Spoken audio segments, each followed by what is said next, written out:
இன்னைக்கு நம்ம பேச போற விஷயம் ரொம்ப முக்கியங்க. இப்போ யங் அடல்ட்ஸ்லயே நிறைய கேன்சர் கேசஸ் இன்க்ரீஸ் ஆகுது.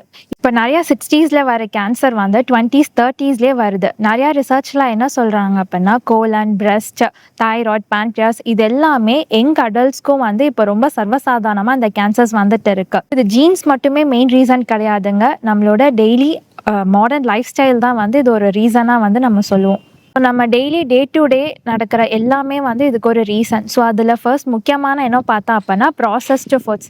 இப்போ நிறையா snacks and packed foods, sugary drinks. So இது எல்லாமே என்ன பண்ணும் அப்படின்னா நம்ம பாடியில் வந்து ஒரு இன்ஃப்ளமேஷனை க்ரியேட் பண்ணும். ஸோ இந்த இன்ஃப்ளமேஷன் நாளடைய டிஎன்ஏவை டேமேஜ் பண்ணி ஈஸியாக கேன்சரை வந்து உருவாக்குறதுக்கு ஹெல்ப் பண்ணும். அடுத்ததாக லேட் நைட் தூங்குறது. ஸோ இந்த லேட் நைட் தூங்குறனால இல்லை ஃபோன் யூஸ் பண்ணுறதுனாலையோ ஸோ நம்மளோட மெலட்டோனின் ஹார்மோன் வந்து டிஸ்டர்ப் ஆகும். இந்த மெலட்டோனின் ஹார்மோன் வந்து நம்மளோட ஸ்லீப்புக்கு மட்டும் ஹெல்ப் கிடையாதுங்க. அது நம்ம டிஎன்ஏ வந்து டேமேஜ் ஆனதை ரிப்பேர் பண்ணி ப்ரொடெக்ட் பண்ணும். ஸோ நம்மளோட ஸ்லீப் அங்கே டிஸ்டர்ப் ஆகிறப்போ அந்த இடத்துல டிஎன்ஏ வந்து ரிப்பேர் ஆகாமல் ஸோ அது இன்னும் கேன்சர் க்ரியேட் பண்ணுறதுக்கான சான்சஸை அதிகப்படுத்தும். நெக்ஸ்ட் தேர்ட் ஒன் பார்த்தா லேக் ஆஃப் எக்ஸசைசஸ். ஸோ என்னன்னா இப்போ நிறைய செடென்ட்ரி லைஃப் ஸ்டைல் ரொம்ப காமனாக இருக்குது. ஒரே இடத்துல உட்காந்துட்டே அவங்க வந்து ஒர்க் பண்ணுறது.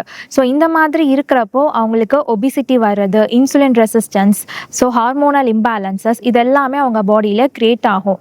இது எல்லாமே வந்து பார்த்தோம் அப்படின்னா நமக்கு கேன்சர் டெவலப் ஆகிற ஒரு பேக்ரவுண்டாக வந்து நம்ம அதை வந்து யூஸ் பண்ணிக்குவோம் cancer cells. And then last one பார்த்தோம் அப்படின்னா கெமிக்கல்ஸ் அண்ட் பொல்யூஷன். ஸோ இப்போ ஏர் பொல்யூஷன், இப்போ நிறையா ஃபுட் ப்ரிசர்வேட்டிவ்ஸ் அண்ட் காஸ்மெட்டிக்ஸில் யூஸ் பண்ணுற கெமிக்கல்ஸ் இது எல்லாமே நம்ம பாடியில் டெபாசிட் ஆகும். பட் ஆனால் இது நமக்கு இமீடியட் ரியாக்ஷன் தராதுங்க. ஒரு 10 years கழிச்சு பார்க்குறப்போ இதோட ரிசல்ட் அப்போ தான் வந்து நமக்கு தெரியும். ஸோ கேன்சருங்கிறது என்னென்னா ஒரே நைட்டில் டெவலப் ஆகிற டிசீஸ் கிடையாது. ஸோ இது ஒரு 10 yearsக்கு அப்புறம் தான் இதோட ரிஃப்ளெக்ஷன் வந்து நம்ம பாடியில் ஒரு கேன்சராக டெவலப் ஆகி நமக்கு காமிக்குது. ஸோ நம்ம டெய்லியும் பண்ணுற சின்ன சின்ன சேஞ்சஸ் வந்து நம்மளுக்கு ஒரு பெரிய ப்ரொடெக்ஷனாக இருக்கும். ஸோ கேன்சர் ப்ரிவென்ட் பண்ணுற அவேர்னஸ்ங்கிறது ஒரு பயம் கிடையாதுங்க. அது ஜஸ்ட் ஒரு பவர். தேங்க்யூ.